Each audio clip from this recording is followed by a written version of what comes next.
Assalamualaikum warahmatullahi wabarakatuh. Saya Pratiwi Kusuma bersama sejumlah jemaah haji Indonesia sedang berada di sebuah museum karena ini adalah kota kecintaannya Nabi Muhammad SAW.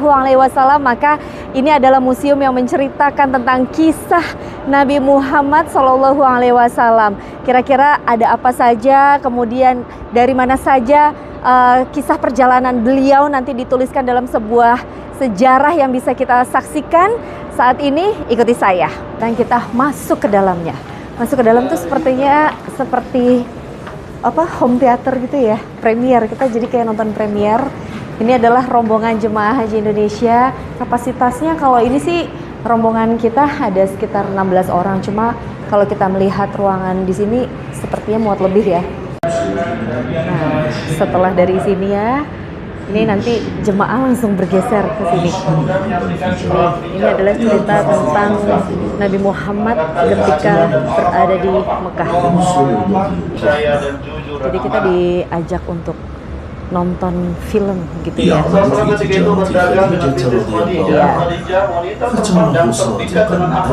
Kemudian ada guide-nya. Ada guide-nya yang menjelaskan tentang semua kisah Nabi Muhammad, Masya Allah.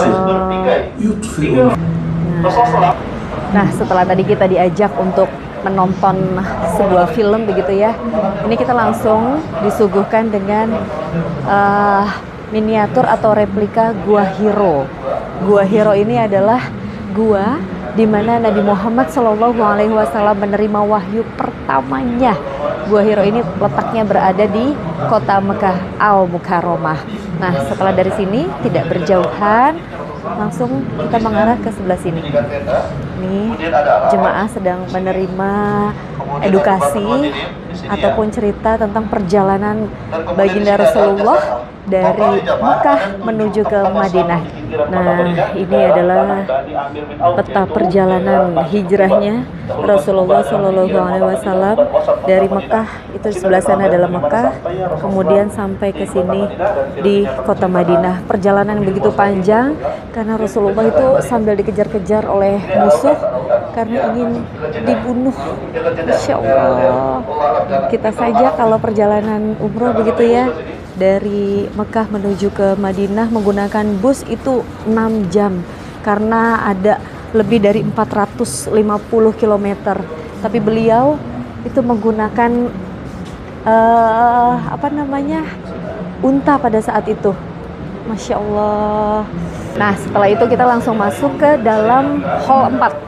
Hall 4 ini adalah arrival in Madinah. Jadi kedatangan Rasulullah di kota Madinah. Nah, ini adalah tulisan Al-Quran yang pada zaman dahulu ditulis dalam pelepah kurma.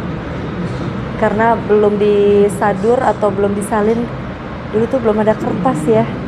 Insya Allah. Di sisi selanjutnya kita akan diajak untuk melihat bagaimana rekonstruksi pembangunan Masjid Nabawi di Madinah Al-Munawwarah.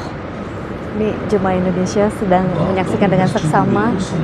Kita lihat lebih dalam ya, sebentar.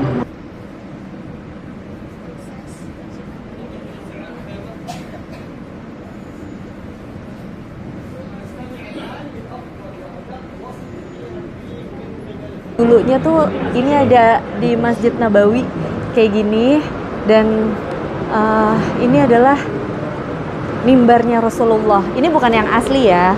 Ini bukan asli, cuma ini adalah replika bahwa mimbarnya Rasulullah itu terdiri dari 3 anak tangga. Makanya kalau kita lihat beberapa mimbar yang ada di Indonesia gitu ya, juga mencontoh seperti ini. Nah, Rasulullah itu bersabda ya, bahwa di antara mimbarku dan rumahku, ini adalah rumahnya beliau, adalah taman surga atau yang disebut dengan Raudhah. Nah, disinilah posisinya. Ini adalah tirai Rasulullah, tirai rumah Rasulullah seperti ini. Kemudian ini adalah bagian kamarnya bersama Aisyah radhiyallahu anhu. Ini hanya dibatasi oleh sehelai tirai, ini ya, tirai hitam. Masya Allah.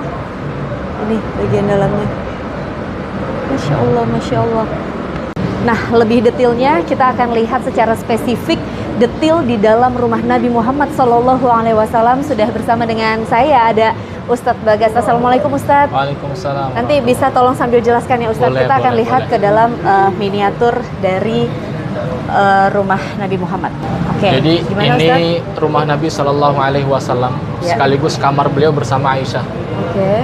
Salah satu istri beliau Shallallahu Alaihi Wasallam, terdiri dari bangunan yang sederhana, kemudian ada halaman dari pelepah kurma. Lalu kemudian di sini wafatun Nabi, Ya. wafatnya Nabi Shallallahu Alaihi Wasallam, bangunan masih sama, hanya saja antara makam beliau dengan kamar Aisyah diberi tirai. Masya Allah. Jadi masih tinggal di satu ruangan, hanya saja diberi tirai sebagai pembatas. Masya Lalu Allah. kemudian wafatnya Abu Bakar As-Siddiq Ya. radhiyallahu anhu. Bangunannya masih sama, hanya saja halaman yang tadi berupa pelepah itu dibangun dari Tembok ya. Jadi semuanya sudah permanen iya, ya? permanen. Sudah Masih tidak ada sama. pelepahnya lagi. Jadi di dalam sini ada makam Rasul dan Abu Bakar. Oke. Lalu kemudian wafatnya Umar. Nah, di zaman wafatnya Umar radhiyallahu anhu, Ya. itu yang tadinya tirai dibangunlah tembok secara permanen karena Aisyah malu terhadap orang asing yang ada di ruangan tersebut. Sehingga di sini terdiri dari 3 makam Nabi, Abu Bakar dan Umar. Masya Allah. Padahal Bangun pada saat sama. itu Umar juga sudah tidak ada ya? Umar sudah nggak ada. Ah. Tapi karena malunya Aisyah dimakamkan di situ. Oke. Nah, ini di yang kita lihat sekarang ya, di dalam Masjid Nabawi itu sudah di tembok permanen. Jadi setelah fase ini tidak ada lagi yang bisa melihat dalam daripada makam Nabi dan 2 sahabatnya. Dan ini Raja Fahad, perluasan, dibangunlah tembok yang kita lihat kalau kita ziarah ke Raudhah. Ini adalah ini bangunan luarnya. bangunan luarnya. Masya Allah. Jadi ini adalah bangunan luar Raudhah yang biasa kita lihat ketika ziarah. Dan ini adalah di dalamnya ya. Di dalamnya yang searah dengan kubah hijau yang kita lihat dari luar. Oke. Ini bawahnya seperti ini. Masya Allah, terima kasih ya Ustadz Ya, Bagas sama-sama. Semoga untuk penjelasannya. bermanfaat. Amin, amin. Ini insya Allah bisa menumbuhkan kecintaan kita dan Benar. terhadap Rasulullah Benar. SAW dan menjalankan segala sunnah-sunnah yang beliau lakukan ya Benar, Ustadz. benar. Amin, amin.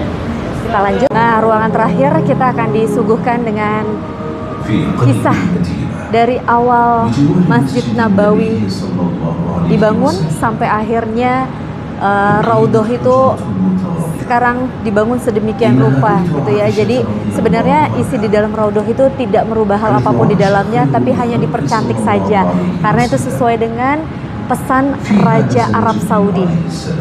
Selesai sudah perjalanan saya di Museum As-Sofiyah yang tergolong baru di Madinah, Arab Saudi. Ini menjadi pembelajaran bagi seluruh jamaah, khususnya jemaah Indonesia ketika berkunjung ke Madinah, yang tidak hanya bisa beribadah di Masjid Nabawi dan juga berziarah ke makam baginda Rasulullah di Raudhah, tapi juga bisa melihat ataupun menyaksikan secara langsung sejarah Rasulullah sampai akhirnya beliau menghabiskan akhir hayatnya di kota kecintaannya di Madinah Al-Munawwarah. Saya Pratiwi Kusuma, wassalamualaikum warahmatullahi wabarakatuh.